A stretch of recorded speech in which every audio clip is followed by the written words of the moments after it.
Abra aspas. Então um anjo o tocou. 1 Reis 19, versículo 5. Fecha aspas. Isso foi um toque do céu. Nenhum artista ou poeta poderia descrever a experiência que passava na alma de Elias nesse momento. As escrituras também se silenciaram. Poderia nosso profeta ter sentido, enquanto chamava fogo do céu, o melodioso fervor que se agarrava à sua alma nesse momento? Profundas e duradouras impressões, até então desconhecidas, mas que agora agitavam os sentimentos desse homem de Deus. Pois, até aqui, ele conheceu algo do poder de Deus, mas ainda não conhecia realmente o próprio Deus. Se existe algo em nós que agrade a Deus, é quando ele vê que necessitamos dele. Pouco a pouco, Elias é levado para esse rico fluxo de refrigério. Águas, tornozelos, joelhos, lombos a nado, ribeiro que não se podia passar. Ezequiel, capítulo 47, versículos 3 a 5. A quem temos, Senhor, a não ser a ti? Almas sedentas para serem satisfeitas, fontes que não param de jorrar, águas gratuitas. Todas as outras fontes secaram. Nossos corações por ti são firmados, nas coisas radiantes do céu.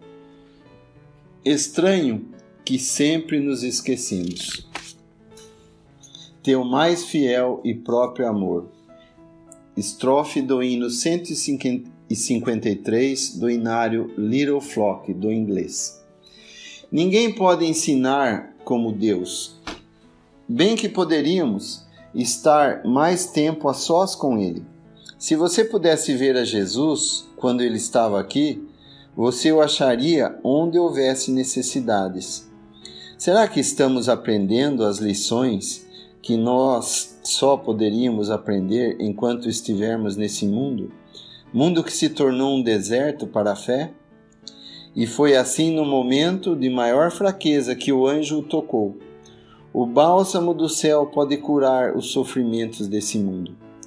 Mateus 11, versículos 25 a 26, 1 Coríntios, capítulo 10, versículo 13, e 2 Coríntios, capítulo 4, versículo 8. Abre aspas. Levanta e come. Essa foi a palavra do anjo. Pois não sou melhor do que meus pais. E essa foi a palavra de Elias. Palavra de homem.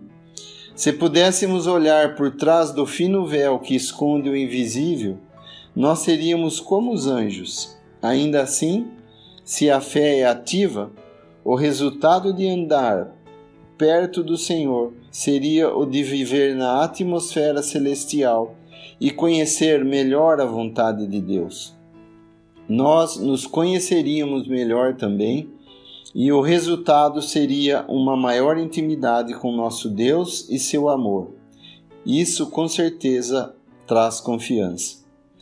A lei foi escrita em pedras frias. Pedras frias nos falam das demandas de Deus para com os homens. A missão de Elias era de trazer Israel de volta para essa lei. Por um momento parece que Elias conseguiu, mas logo a fúria de Satanás caiu sobre o profeta. Quando o anjo tocou, ele viu um pão cozido sobre as brasas. Não existe pedras frias para aqueles que conhecem a Deus como um Deus de misericórdia. Quem mais, a não ser o Senhor, seguiria seu povo infeliz até o deserto? Mesmo que grandes coisas estivessem à frente de Elias, o ego era um senhor duro. Paz e gozo são nossa porção, não o desencorajamento, que é o resultado de estar concentrado em si mesmo. Ele comeu e bebeu e tornou a deitar-se. Abre aspas.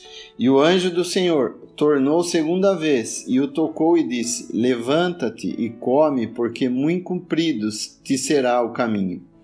Levantou-se, pois, e comeu e bebeu, e com a força daquela comida caminhou 40 dias e 40 noites até Horebe, o monte de Deus. 1 Reis 19, de 7 a 8. Não existe paciência como a de Deus. Abre aspas.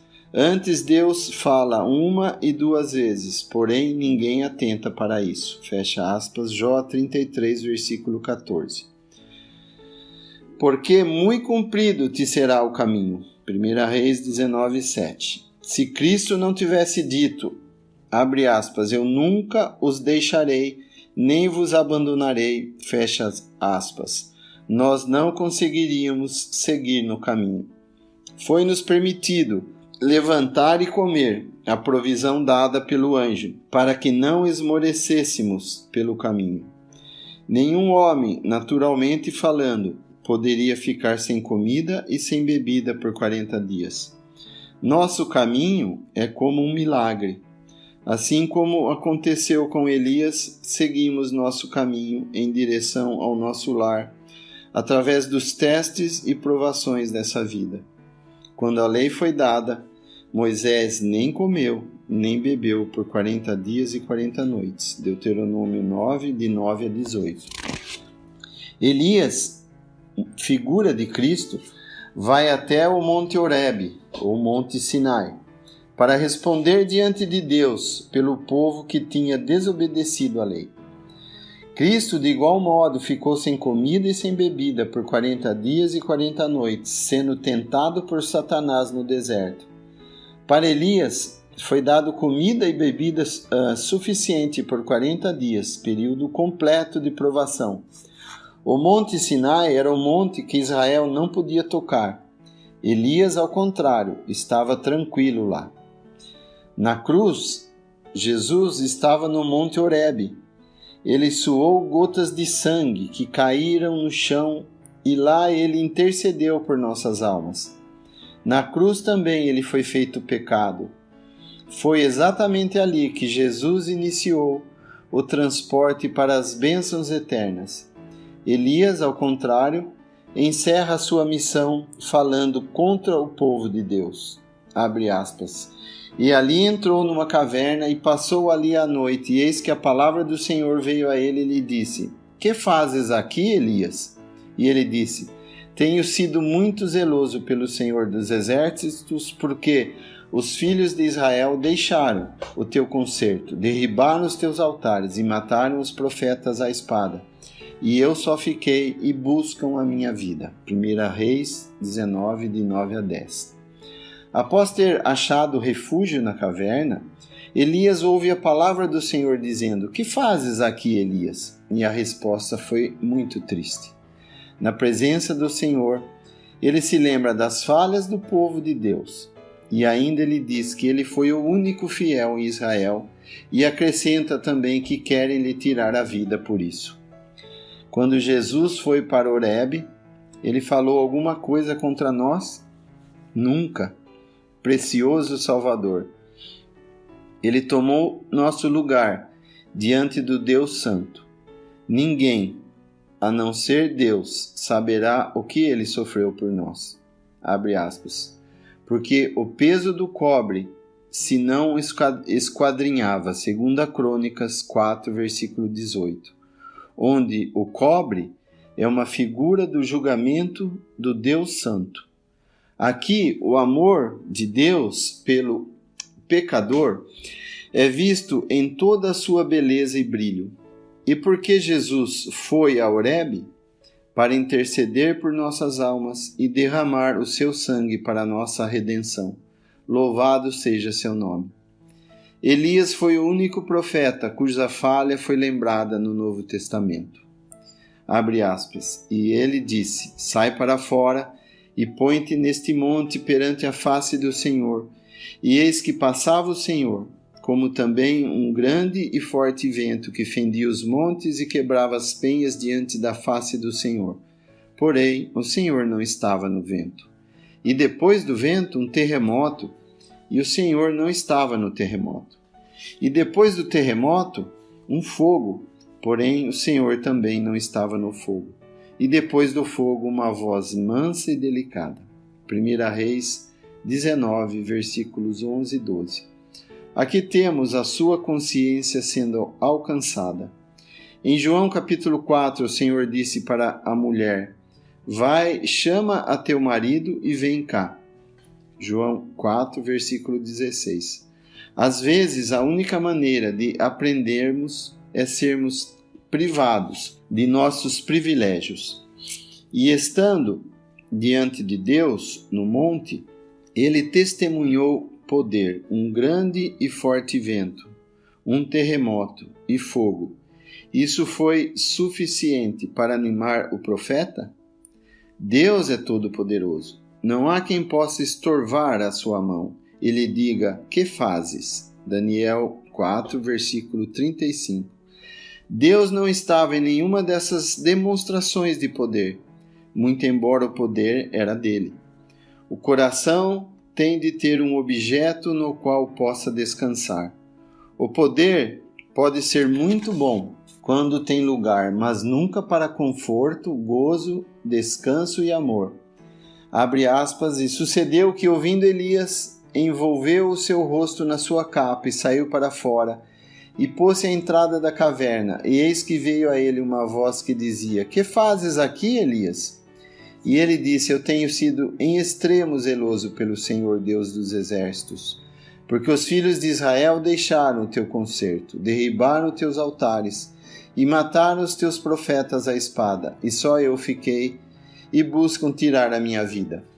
1 Reis 19, 13 a 14. Ao ouvir a voz mansa e delicada, Elias envolveu o seu rosto na sua capa e saiu para fora e pôs-se à entrada da caverna. E outra vez a pergunta foi feita: que fazes aqui, Elias? A resposta, no entanto, não mudou, sua vontade ainda não fora quebrada. 2 vezes foi feita a mesma questão e 2 vezes foi dada a mesma resposta. 2 vezes a mesma voz mansa e delicada. Abre aspas. E o Senhor lhe disse: vai, torna-te pelo caminho para o deserto de Damasco, e vem e unge a Azael, rei sobre a Síria. Também a Jeú, filho de Nimri, ungirás rei de Israel, e também a Eliseu, filho de Safate, de Abel-Meolá, ungirás profeta em teu lugar. E há de ser que o que escapar da espada de Azael matá-lo-á Jeú, e o que escapar de Jeú matá-lo-á Eliseu. E também eu fiz ficar em Israel 7.000, todos os joelhos que se não dobraram a Baal, e toda a boca que o não beijou. 1 Reis 19, de 15 a 18. 4 coisas aqui foram ditas a Elias pela voz mansa e delicada, para que ele fizesse. Primeira, torne-te pelo caminho para o deserto. Unge Azael, rei sobre a Síria. Unge a Jeú, rei sobre Israel. E unge a Eliseu, profeta, em seu lugar. É-nos dito que o primeiro pedido foi cumprido, mas sabemos que Elias nunca ungiu nem Azael nem Jeú. Isso foi realizado por Eliseu. Ter que fazer essas 2 unções desses 2 reis, que seriam a vara de Deus em juízo sobre o seu povo, era demais para Elias suportar. Elias, no entanto, ungiu Eliseu como seu sucessor, tendo encerrado a sua missão. 2 Reis 8, de 11 a 13, capítulo 10, versículo 32, capítulo 13, versículo 3 e 2 Reis, capítulo 9. Os mandamentos da voz mansa e delicada devem ter quebrado o coração do profeta Elias, como também a sua própria vontade. Sua vida mudou a partir desse momento, porque bom é que o coração se fortifique com a graça. Hebreus 13, versículo 9. Houve ainda muito mais que Elias não soube. Somente o Senhor sabe e conhece os seus 7.000, um número perfeito, que não dobraram os joelhos diante de Baal e que não o beijaram, mas que foram preservados para a bênção. Seria bom ser capaz de colocar os 7.000 em nossas orações, ao invés de falar a Deus contra o seu povo. Também hoje há ainda um número perfeito escondido que será abençoado. Que dia de vitória será para o Senhor Jesus quando terá a preeminência entre todos? Colossenses capítulo 1, versículo 18. Escrito por Clarence Landing em 1980.